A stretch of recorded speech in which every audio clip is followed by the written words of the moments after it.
Welcome in, my name is Ryan. In this video, I'm going to be telling you what I think are the best solo board games. Now, rather than giving you the games in order of how much I like them, I put these games in order roughly based on complexity. So if you think you want something kind of simpler on the lighter side, I'm going to start off with those. As the video goes along, I'm going to get into more of the medium, and by the end, pretty complicated games. The first game up here is Trekking Through History. Now, Trekking Through History is a really cool game where the players are going to be visiting historical events or time travelers. You're going to visit historical events. You're going to try to keep these events in somewhat chronological order. Then when you visit these events, they're going to give you little tiny tokens in different colors. You're going to put them on your own player board, try to fill up your itineraries, what it's called, visit different colors, and basically get victory points by visiting the events that have the colors that match up what's on your board. Now, turn order is determined by pocket watches that are going to move around in a circle for 12 hours in a day, and the player who is furthest in the back gets to take the next turn. So another factor in drafting cards is, well, maybe I want to get this card that only costs me 1 hour. I can take one step, I'm still in the back. Another player might take a card that takes 5 hours, move way around that pocket watch, and they don't get to go again for a while. Now, the solo mode in such a simple way does a great job of giving you that same feeling. So the solo opponent has one big itinerary. You have a new one every single round. They have one big one for all 3 rounds. And you can see that, man, when they get tons of greens and they get to the bottom of this itinerary and they fill up those greens, they're going to score a ton of points. So I want to keep them from getting greens. Also, they always take the card that's very next in order of history. So you can see on the board, it's that same feeling of, man, I really want this card, but if I take this one now, they'll take this one. So is there a way I can get the cards that I want? And oh, there's a green on that card. I really don't want to get them into the greens. Maybe I should take this card. Again, some of that same thing you get to do in the multiplayer game. Trekking Through History does a great job of keeping things pretty light, not too complicated, and also not too long. A game of this takes maybe 30, 40 minutes once you kind of learn how to run the solo mode. But in that time frame, you're going to have some great choices about which cards you want to draft. Up next here we have a game called Café, a game about growing coffee beans and harvesting them and roasting them and shipping them out to coffee shops across the world. So as you can tell from the photos, Café has a great aesthetic. It is a really nice and also nice looking game to play. I'm not going to go into every detail, but the main point of interest in this game is every turn you're going to be drafting a new card, and that card is going to have 6 spots, most of them filled with symbols on them like more places to plant beans, more places to roast beans, more places to deliver beans. Then you have to cover up some of your old cards when you place a new one. So that new one has to cover up at least 2 spots. So you're going to get a new card, cover up a little bit of your old one. Then your second turn, you're going to get another card, cover up at least 2 spots of your old one. So you're going to get bigger, but you're always going to be losing some symbols from your old cards. Now, other games we're talking about today, Café has the simplest solo mode to run because there actually really isn't a solo mode to run. You basically do the same thing that you would do in a multiplayer game. You just do it by yourself. You're going to draft a card, you're going to cover something, you're going to plant some beans, you're going to roast them, you're going to try to sell them. So as far as challenge and creativity goes, Café is probably the lowest of all the games on the list. But I want to put it on here because, again, it has that great aesthetic. It's a great game, just kind of get out, takes about 20-30 minutes to play, drink some coffee, not too hot, and just kind of have a relaxing game session. Up next here is Parks. Now, if you've never played Parks, the main hook of the game is that you have a trail you're going down and you have 2 hikers. And every single location on this trail, 5, 6, 7, 8 spots, are going to give you a bonus. But the cool thing is you can go as far as you want to. You can take your hiker and just go to the end of the trail if that's the bonus you really, really want. But you've missed out on all the spots before then. So you and the other players are trying to decide, how far do I want to jump? I really want to get to this bonus first so no one blocks me. But then again, the further you jump, the more spots you're missing out on. The solo game does a great job of imitating this by putting you against 2 rangers, and then card flips will determine if the front one or the back one's going to move. And so it gives you some of that same, I really want to go to the mountain spot because I need to get that mountain token because at the end of the season, I want to trade it in and visit this mountain park, and that's how you score points. Now, Parks is a little more complicated than Trekking Through History. It also takes a little longer to play, but it's another great example of a game where they were able to incorporate a solo mode. And the solo mode doesn't add too much more complexity, but again, it gives you some of the same feelings as the original game. Up next here is a game called Seven Wonders Duel Solo. Now, Seven Wonders Duel is like in my top 3 games of all time. I absolutely love this game. It's brilliant. 2 players only. The players are trying to get cards to build up their city. Some of these cards have a cost on them. Some of them will give you more money. Some of them will give you resources, victory points, scientific, military.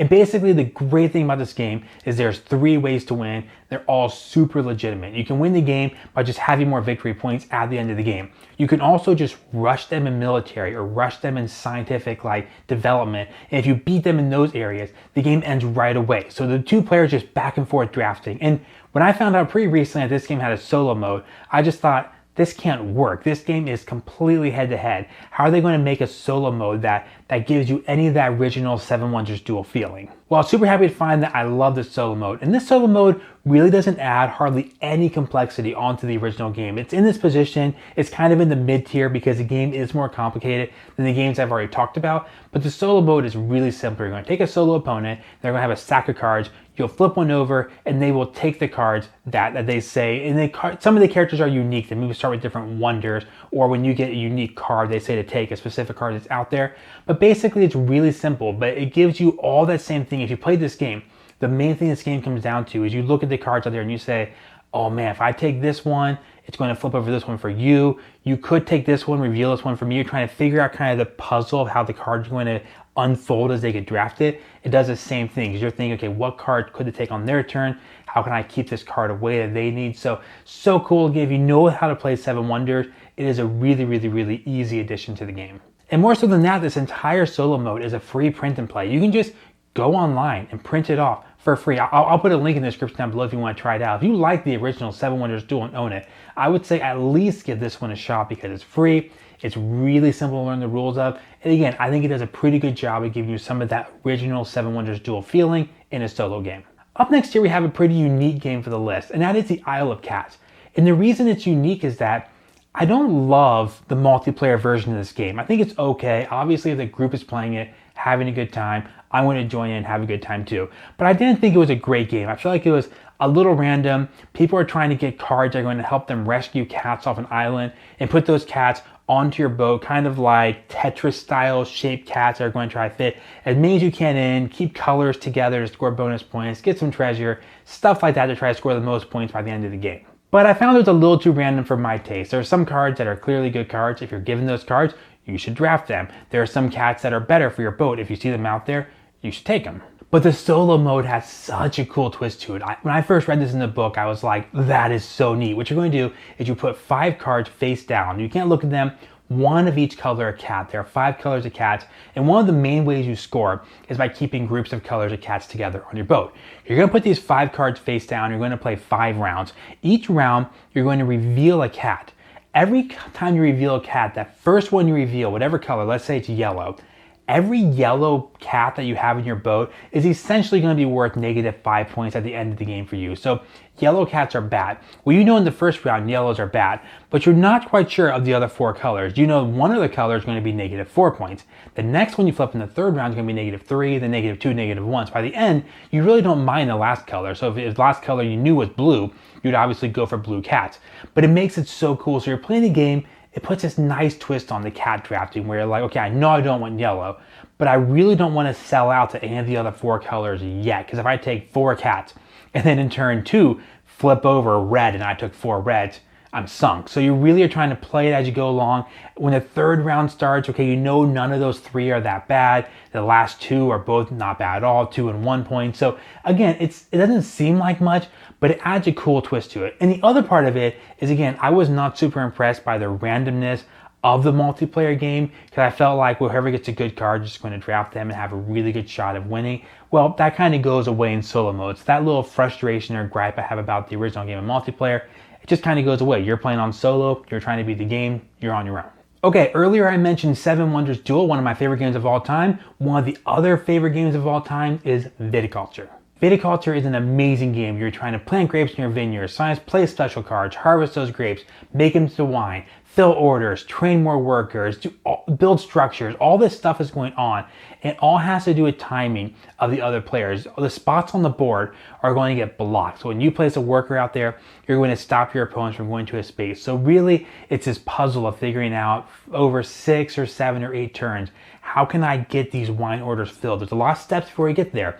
But how can I do stuff in the most efficient way possible? It is a very head-to-head blocky game because on the board out there, you are taking spots. So if you fill an order another person doesn't have the right worker. There's one special worker that can go over top called a grande, but if you don't have that worker, they can't fill an order this turn. And the solo mode of Viticulture is so cool. Now, we're getting to a little more complicated solo modes now, so what you're going to do is have a deck of cards, and every turn, flip over a card and block the spots it says to block. So maybe you can't give a tour this year and you can't plant a grape.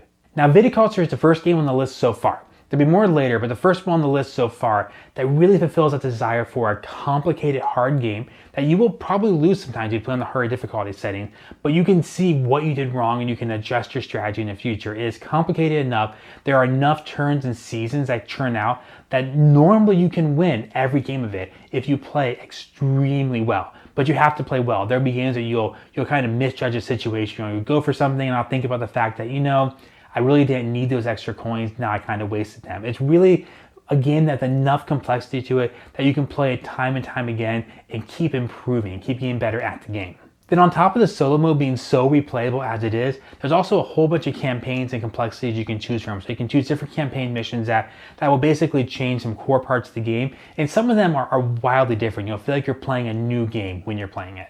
Up next here is a game called Aeon Zen. Now, Aeon Zen is a boss battling deck building game. What I mean by that is every game of this, you're going to be going against some giant ferocious monsters. There's a few of them that you can switch out when you play the game. You're going to try to keep your homeland and yourself from being destroyed, and obviously try to destroy the monster first. Despite the theme and the artwork not being my favorite, what really makes me love this game is all the cool things you can do with your cards and with your spending power every turn. I like deck builders, but I feel like lots of them fall into this trap of like, if you have 5 points to spend at the end of your turn, you should buy the 5-point card. That's almost always the right choice. Aeon Zen does something really cool, and that gives you valuable things to do with your points that isn't always buying cards. So let's say you have 7 points to spend on your turn. We might spend 3 of them to acquire a card that you really want that costs 3, put it onto your deck. You might take 2 more of those points and charge your own special personal ability. Then the rest of the points you're going to spend on basically opening up a breach, which is an area that you can place more spells to blast at the bad guys. So at the end of the game, most of the characters start out with just 1 spot to blast spells from, so you're not that powerful.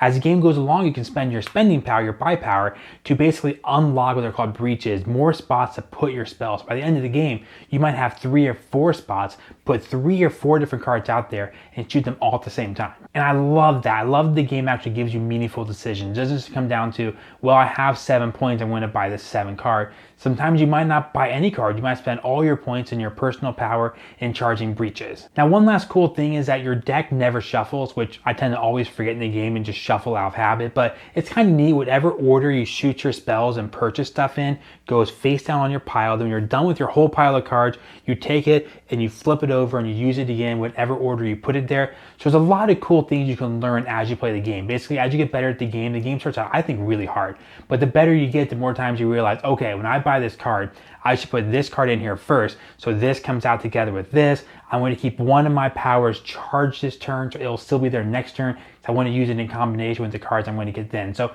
a lot of cool ways to kind of manipulate your deck and your spending power in Aeon Zen. Up next here, we have Wayfarers of the South Tigris. Now, just so you know, Wayfarers and the last 2 games we're going to talk about after it are all getting pretty complicated at this point. The complexity in Wayfarers comes down to the fact that you're going to be acquiring a whole bunch of different cards from like 16 or 20 action spots, and all the cards behave a little differently, and pretty much all of them give you some bonuses. Some of them endgame bonuses, some of them in-game bonuses, some of them are going to modify other cards you've already bought. So you'll take some cards and put them under or put them over cards you already have to basically make those spots even more powerful. You're going to be having worker placement spots on the board. You're going to be rolling dice and putting dice placement spots on your own personal player board and also on the cards that you acquire. On top of all that, there's a little journal track down the middle. You're going to be moving your guy up, and that's how you trigger the end of the game and get a bunch of cool bonuses as you go through that.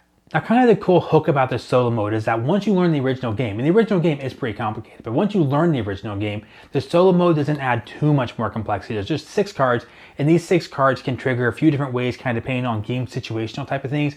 And basically, that opponent is going to be acquiring a whole bunch of cards, and adding up their end game score is easy. They get a set score value like 4 points per space card and 1 point per water tile or something. So basically, they're just going to be eating up all these cards depending on what card they flip over, and then moving up that journal track and trying to race you to the end of that as well. So again, it's kind of neat because it doesn't add, for a pretty complicated game, that solo mode does not also become a whole lot more complicated, but it is interesting how much they can get out of just a couple cards. Now, I feel like I have to mention when I talk about Wayfarers that part of the complexity comes from the fact that the icons on the cards and the rule book itself are not that good. So if you're not kind of up for maybe a little frustration in learning, it might not be the game for you. Now, if you played one of their other games, these designers have a whole bunch of games in the series leading up to it.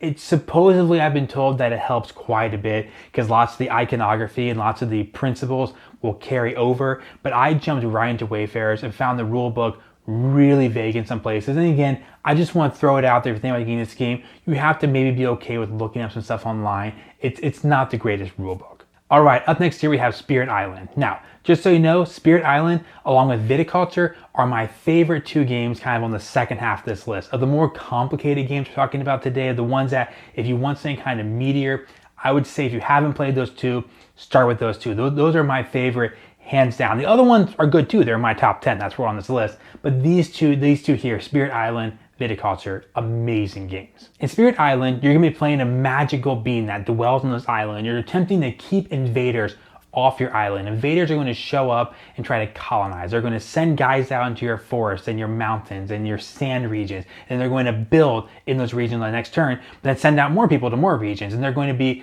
attacking regions while building, then sending out more guys. So just this constant cycle of them swarming your island. And it's a cool game where you're not always directly attacking them. You're often trying to manipulate your boards and basically put them in conditions that are bad to them. For example, there are a few warriors, natives that live on the island that you're working with, and you have cards that might push a few warriors into a zone. So you might push a few warriors into a zone where you know they're going to win a battle, or you might like put a shield over a zone where this zone is protected and then do a damage to this building over here so that when a battle happens here, you take off one of the buildings. And this game has so much variability. Every one of the spirits, the reason I can't describe exactly the way it takes place is every one of the spirits you play are so different. So basically some of them are going to be more defensive. They're going to have all these special abilities that will let you make them not do damage to you. So you have all these cards, you're going to be playing things on your board, you're going to have special abilities you can blast off to basically put up shields around the island. Some of them are just going to be generating fear in the opponent. So they're going to get more fear, which gives you basically you can win the game off fear, also reveal cards to hurt the opponent. Some of them are more aggressive, going to remove opponents from the board. So you have, depending on what spirit you play, your gameplay is going to be vastly different. And I absolutely love the challenge of trying to figure out what's going to happen, where the opponent's going to be, where they're going to attack next, and how to best protect the islands. When I first played this on solo mode, I got destroyed. And I thought, oh, this is going to be one of those solo modes where I can't really influence the game, where it's just going to kind of happen to me. I just happen to lose because of bad luck. So I played it again, and I like barely won. And I was like, okay, maybe I got kind of lucky. And I played again, and I started to win really easily. And I was like, oh, I'm actually getting better at this game. I need to up the complexity now because basically there's so many cool timing things. Okay, if I can keep them off this forest, I can get that one guy out of the forest.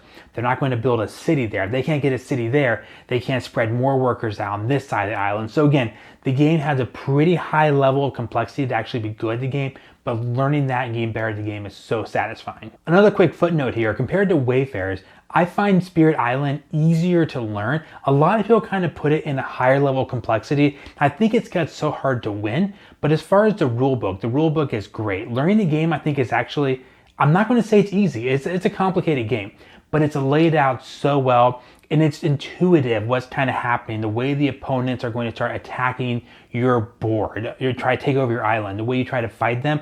It's a more logical, typical sequence. Not saying Wayfarers is bad in that sense. Wayfarers is just a little more abstract in the way like the journal track works in the middle, and the strategy is not that apparent in this. I found Spirit Island is just a little easier to grasp onto. Things make a lot of sense, and playing it on solo is not much harder to run. All right, we have arrived at the final game. Let me remind you, this is the final game of today. Not because it's the one I like the best, because it's the most complicated and also the longest of all the games today. And that is First Martians: Adventures on a Red Planet. First Martians is an overwhelming game to take in at first. You are the first humans who have colonized Mars, and you're basically trying to stay alive. It is fascinating looking. The board is full of all these panels with green LEDs. Well, they start green. They're not going to stay green because things are going to start breaking. You're going to take these little cubes off and replace them with red cubes to show your oxygen supply is running out, and you can't use your rovers anymore to explore. Basically, you have your system you're trying to keep alive. You have part of it where you're trying to explore Mars, and every turn comes down to something simple. You're trying to take a few actions with cubes out on the board, but not really cubes, little circular discs. And you're like, okay, do I want to put 2 actions onto one spot? If I put both cubes onto one spot, I can guarantee this happens, or I can split my actions and take a risk of failing and also things breaking, but try to get multiple things done. It's a simple decision, but this game is super complicated. When you read the rulebook the first time, you'll just go, what? Like, what did I just read? It is an extremely hard game to wrap your mind around. There's just so many moving parts happening at all times. The game is also app integrated. Basically, you're going to use the app to help you with setup and also to read off the daily missions that happen from turn to turn, which isn't my favorite thing, but I sort of understand. It's a standard size box that is stuffed full of so many components and cards and tokens and stuff. I kind of get why there would be another whole chunk of cards for managing your missions from day to day, so it does cut down lots of the cards. So on top of all this complexity, I told you every single time you play the game, you're going to select a mission to do, and that mission will give you something specific you're trying to do, like try to grow the first plants on Mars, or try to put together a broken satellite, the pieces spread out across the surface of Mars. Now, on top of being an incredible solo game that offers great decisions for turn to turn, it's again pretty complicated and pretty long. So kind of be in for a game where your first play of it is going to take several hours by the time you get through the rules and play a game. And also, I don't want this to become a trend in this video, but it even has a worse rulebook than Wayfarers. I'd actually put this rulebook in the category of just bad. It is a tough rulebook to understand. There will definitely be some Googling that goes along with learning this game. And quick tip, part of learning the game is on the app itself. So if you're like me, scouring the rulebook for some of the rules that you can't seem to find, it's because when you actually set up the first game of it, some of the setup and some of the rules are actually baked into the app and the screens you go through. So if you're like me and you're like, where does this token go? Well, you'll find it when you start the app up and actually start setting up a mission. But despite the issues of the rulebook and the extremely high complexity and long playtime of it, it still makes the list because it's a fascinating game. When you play this game, you'll feel like, especially if you can beat it, you'll feel like you've made so many cool decisions that you really had to think your way through it and struggle to, okay, I can get by with a little less oxygen this turn. I'm going to get by this oxygen here. I'm going to take a part out of my power supply and put it into my exploration so I have to explore the surface. So again, it offers these great, amazing kind of moments and decisions, but it is a pretty high overhead to get there. Real quick to kind of wrap this all up, if you want to jump into solo gaming and you haven't tried most of the games on this list, my top recommendation for a light game that's pretty simple, trekking through history. If you want something more on that light to medium side, go for Parks. If you want a medium complexity game that you're going to be able to play 10 to 20 times and still love it, Viticulture. If you want to go a little more complicated than that, but also a completely different feeling of Viticulture, try out Spirit Island. And on top of those recommendations, the best solo game for you to play today might be the game you already own. Look at your games, see if any of them that you already know how to play also have a solo mode. It's pretty easy typically to jump to the solo modes if you already know how to play the base multiplayer game. And finally, of course, these are my personal favorite solo games. Have I yet played every solo game in existence? No. So if you really like solo games, there's a few I didn't put on the list that you really like, especially if they're games that maybe I mentioned, you're like, hey, this game is a lot like this, you might like this one too. I'd love for you to let me know in the comments down below. See you in the next video.